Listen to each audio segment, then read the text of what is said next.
मुफ्ती तारिक मसूद साहब को पिछले 72 घंटे में 4 मरतबा वीडियो पर आकर माफ़ी मांगने की ज़रूरत पड़ी, लेकिन फिर भी ये मामला यहाँ पर रुकता हुआ नहीं दिख रहा। लेकिन एक बड़ी आयरॉनिक बात है, कुछ साल पहले मुफ्ती साहब ने खुद इस तरीके के एक केस पर बात की थी और बहुत सुलझी हुई बात की थी। आप खुद सुनिए, फिर आगे बात करते हैं। लेकिन आपसे गुजारिश, अगर चैनल पर नए हैं तो हमारा चैनल सब्सक्राइब कर लें। रिसालत की सज़ा पाकिस्तान में क्या है?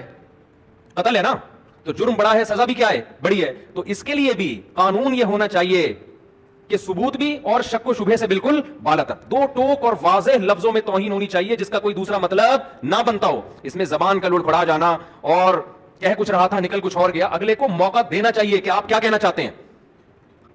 हमारे यहां पता है क्या होता है, किसी ने कोई पोस्टर फाड़ दिया, उस बेचारे को नहीं पता था कि इस पे नबी सल्लल्लाहु अलैहि वसल्लम का नाम लिखा हुआ है। उसकी दीवार खराब कर दी आपने, पोस्टर लगा दिया, वो पोस्टर फाड़ दिया उसने, वो नीचे कहीं नाली में गिर गया। आपको वैसे इंतकाम लेने का शौक था, कोई मसला चल रहा था आपका उसके साथ, या आपने उसको, वो गैर मुस्लिम है, आपने उसको वर्गलाया, उसको टॉर्चर किया, उसके मजहब को बुरा भला कहा, उसको, उसके बड़ों को आपने बुरा भला कह के इतना टॉर्चर किया कि उसकी जबान से भी कोई लफ्ज आपके खिलाफ या इस्लाम के खिलाफ निकल गया। आपने फौरन बंदों को जमा किया, देखो ये नबी को ऐसे कह रहा है, देखो इसने कुरान की तौहीन की है, देखो इसने ये किया है। लोग ये नहीं देखते कि इसने कहा भी है कि नहीं, हो सकता नहीं किया उसने। एक लोगों का जम्मे गफीर इकट्ठा हो जाएगा और जाएंगे थाने रिपोर्ट कराने के लिए। इतने लोग इसमें, आज हर आदमी समझता है आज मुझे इश्क़ रसूल का को साबित करने का अल्लाह ने मौका दिया है। चरसी भी आपका साथ देंगे, हीरोइन जी भी आपके साथ होंगे, महल्ले के बड़े बड़े गुंडे जिन 20-20 बंदों को कत्ल कर चुके थे, आज तक कभी उन्होंने कोई सुन्नत पूरी नहीं की होगी, लेकिन उनको भी मौका मिलेगा कि आज हमें मौका मिला है, हम तौहीन रिसालत के मुर्तकिब को कैफर किरदार तक पहुंचाए। वो इसकी तहकीक नहीं करते कि हकीकत में ऐसा हुआ भी है कि नहीं हुआ। फिर आप पहुंचाएंगे थाने। एसएचओ साहब को पता है अगर मैंने एफआईआर नहीं काटी, पूरा हुजूम मेरी बोटियां कौवों को खिलाएगा। समझ रहे हो? ये कौम का जज्बातीपन है जो मैं बता रहा हूं। नहीं समझ में आ रहा ना, तो कभी आपके ऊपर पड़ेगी तो पता चलेगा।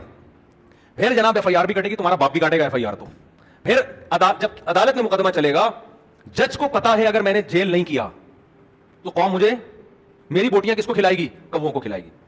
समझते हो? और इधर से जो वकील होगा ना, जो उसकी तरफ से वकील है जिस पर फर्द जुर्म लगी है, उसको पता है कि अगर मैंने इसका ज्यादा दिफा किया तो मेरी बोटियां किसको खिलाई जाएंगी? कौवों को। बताओ ऐसे मौके पे इंसाफ मिलेगा किसी को? नहीं, यही बात समझ में। फिर जब वो केस उसके ऊपर चलेगा, हर जज पहनाएगा कि यार ये आगे किसी को, केस चलता है लंबा। फिर लोग कहते हैं हम तो पहले ही कहते थे हुकूमत कादियानियों से मिली हुई है, सीधा सीधा लटका क्यों नहीं रही इस मुजरिम को? हम तो पहले ही कहते थे ये हुकूमत यहूदियों की एजेंट है। और अगर हम सुप्रीम कोर्ट कानून में ये अनाउंस कर दे, ये फैसले के वक्त सुना दे कि इतने सारे शुबहात पैदा हो गए हैं जिन शुबहात की वजह से जुर्म साबित नहीं हो रही, तो आप सुप्रीम कोर्ट की को चैलेंज नहीं कर सकते। हमारे यहां हो ये रहा है कि किसी पर तौहीन का जो है ना इल्जाम लगा। अब होता क्या, मैं हवाई फायरिंग नहीं कर रहा, ये हवाई बातें नहीं कर रहा। हमारे यहां इस कानून का कैसा गलत इस्तेमाल हो रहा है, असल में खुद नहीं अंदर गए ना। किसी दिन तुम पे इल्जाम लगे किसी तुम्हारी गलती जो तुम जानकर नहीं कर रहे हो, और खुद अंदर होगे तो फिर तुम्हें एहसास होगा कि ये हो क्या रहा है मार्केट में। ये बयान मुफ्ती साहब ने 5 साल पहले आशिया बीबी वाले केस के वक्त की थी, लेकिन क्या पता था आज मुफ्ती साहब को खुद को ही ऐसे हालातों का सामना करना पड़ जाएगा। आप देख रहे होंगे सोशल मीडिया पर हर जगह मुफ्ती साहब के ही चर्चे हैं। मुफ्ती साहब के मुखालिफों को एक मस्त मसालेदार टॉपिक मिल गया है। हर कोई अपनी राय दे रहा है, बिंदास राय दे रहा है। अल्लाह से डरो मेरे भाइयों, अल्लाह से डरो, अल्लाह से डरो। ऐसे गुस्ताखी के फतवे एक दूसरे पे न लगाओ, ये इतना हल्का फतवा नहीं है। आवाम को एक मुफ्ती साहब के ख़िलाफ़ करने की पुरजोश से कोशिश चल रही है, लेकिन ज़िल्लत और इज़्ज़त देने वाला मेरा रब है। अल्लाह ही इज़्ज़त देता है, अल्लाह ही ज़िल्लत देता है, ये समझना चाहिए। और बड़ा अफसोस हो रहा है आवाम का रवैया देख के मुझे। वीडियो पूरी देखते नहीं और छोटा सा क्लिप देखकर मुफ्ती साहब पर इल्ज़ाम लगाना शुरू कर देते हैं। मुफ्ती साहब 4 बार माफ़ी मांग चुके, फिर भी लोगों के यही कमेंट आ रहे हैं पब्लिकली स्टंट है, नीयत तो उनकी वही थी।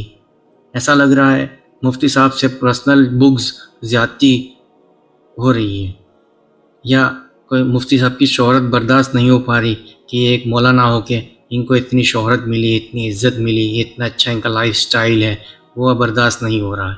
क्यों? उलमा लोग जो है वो इंसान नहीं है क्या? वो फरिश्ते हैं, उनके अंदर भी हमारी तरह ख्वाहिश है और उनको भी हमारी तरह जीने का पूरा हक है।